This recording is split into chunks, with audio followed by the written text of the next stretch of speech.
We were taught the most boring versions of great stories in school. Homer's Iliad and Odyssey, easily forgotten, especially with a teacher who made ancient wars sound like tax returns. My honest thought at the time, why bother with this when it's clearly just a farce? Sure, watching Troy in 2004 with all that cinema magic was something.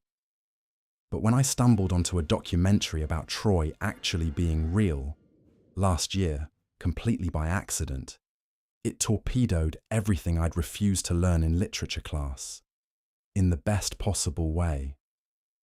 With the new Odyssey film hitting theatres this July, I couldn't think of a better moment to take you on this journey with me, based on facts, not Hollywood-edited fantasy.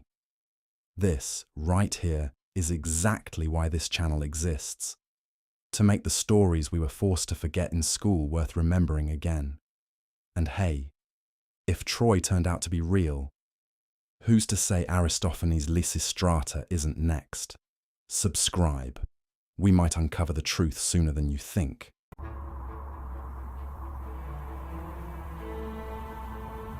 For 2,000 years, the most epic war story ever told was considered a fairy tale.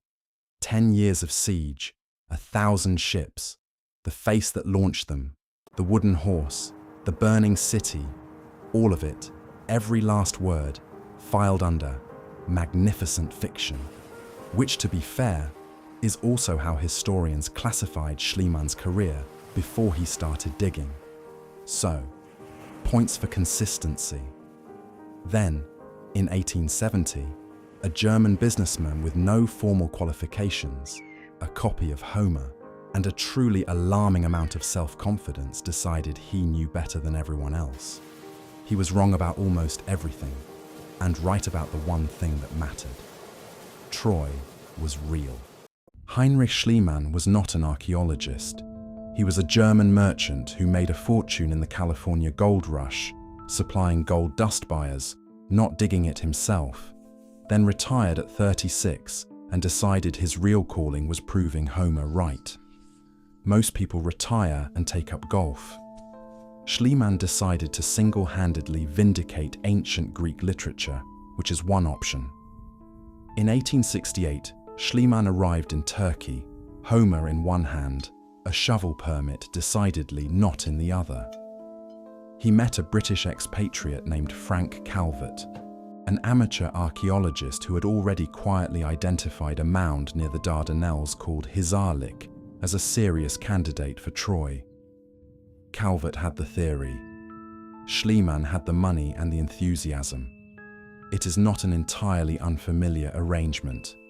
In 1870, without a permit, Schliemann started digging.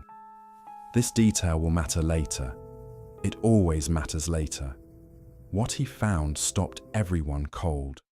Beneath the mound at Hisarlik, 9 cities, one stacked on top of the other, layer upon layer, civilization upon civilization, stretching back over 3,000 years. In 1873, digging through one of the lower layers, Schliemann spotted the glint of gold. He called it Priam's treasure. 8,000 objects, gold diadems, silver vases, jeweled bracelets. He dressed his wife Sophia in the golden headdress and photographed her. He then smuggled all 8,000 pieces out of Turkey, which, legally speaking, was not ideal. He was certain he'd found King Priam's gold, proof of the Trojan War. He was wrong. The treasure predated the Trojan War by over 1,200 years. He dug straight through Troy and out the other side. In his excitement, Schliemann had blasted through the very layer he was looking for. Archaeologists later described this as nearly irreparable. They were being polite.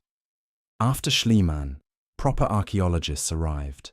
Wilhelm Dörpfeld, then Carl Blegen in the 1930s, then Manfred Kaufmann in the 1980s and 1990s. Each brought better tools, better methods, and considerably fewer explosives. The bar admittedly was low. What they found changed everything. The layer now called Troy 7a, dating to around 1180 BCE, the very era Homer wrote about, showed clear signs of violent destruction. Arrowheads buried in walls, human skeletons left unburied in the streets, which no city does in peacetime. Fire damage consistent with a major assault, and the telltale sign archaeologists call a destruction layer, meaning something ended this city suddenly and violently. Archaeologists have a formal name for something catastrophic happened here. It is a wonderfully understated profession. After Troy 7a was destroyed, the next city, Troy 7b, showed completely different pottery, completely different architecture, completely new people, which is what you see when a civilization doesn't rebuild. It gets replaced. The lower city, meanwhile, was far larger than Schliemann had imagined. Not a small citadel, a substantial Bronze Age settlement of up to 10,000 people, with defensive ditches, with a palisade wall, with a harbour controlling the Dardanelles Strait. Here is why that matters. The Dardanelles was one of the most strategically valuable trade routes in the ancient world. Whoever held it controlled passage between the Aegean Sea and the Black Sea, grain, metals, timber, everything. A city commanding that strait, worth fighting over, worth a siege, worth exactly the kind of war Homer described. Troy wasn't just a love story, it was a logistics dispute, which honestly makes it more believable, not less. Hittite records, found in the imperial archives of the Hittite Empire in modern-day Turkey, also reference a city called Wilusa in the exact location of Hisarlik, with a king named Alaksandu. The Hittites had a treaty with it. Wilusa, Ilios, Troy, same city, different languages, same place. Here is the part where we need to be precise. The city is real. The strategic location is real. The destruction is real. The Hittite records are real. Does that mean Achilles, Hector, Helen, and the wooden horse are real? Probably not. Literally. As described. Achilles being invulnerable except for his heel is not an archaeological hypothesis. It is a really good story. And good stories are allowed to be good stories. Homer was a poet, not a historian. He wrote approximately 400 years after the events he described.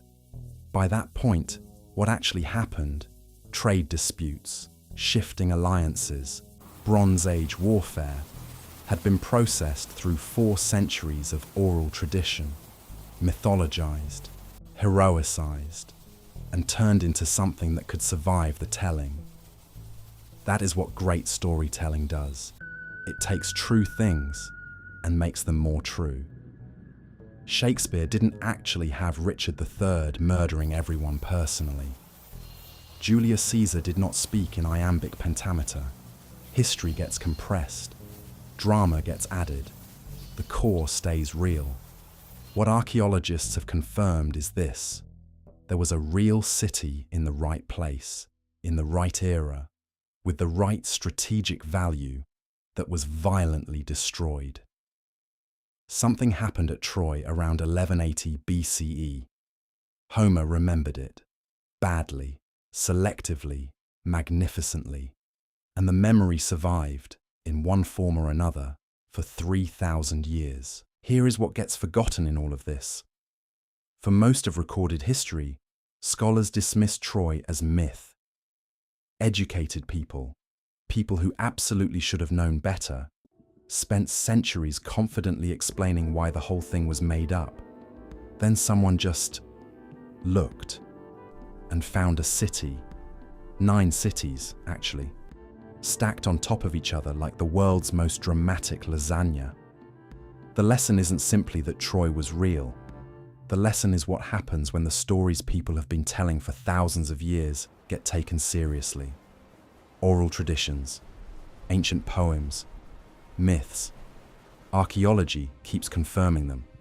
Not literally, not word for word, not hero for hero, but in the way that matters. Something happened. Someone remembered.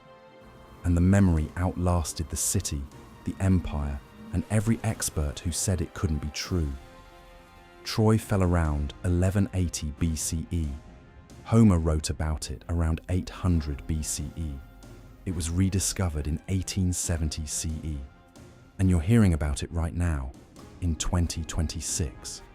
3,000 years. That is a story that refused to be forgotten.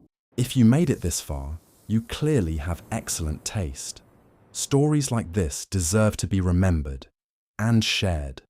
Like, subscribe, and tap the bell so the next forgotten story finds its way back to you. And if you want to carry a little piece of history with you, our merch is waiting in the links below.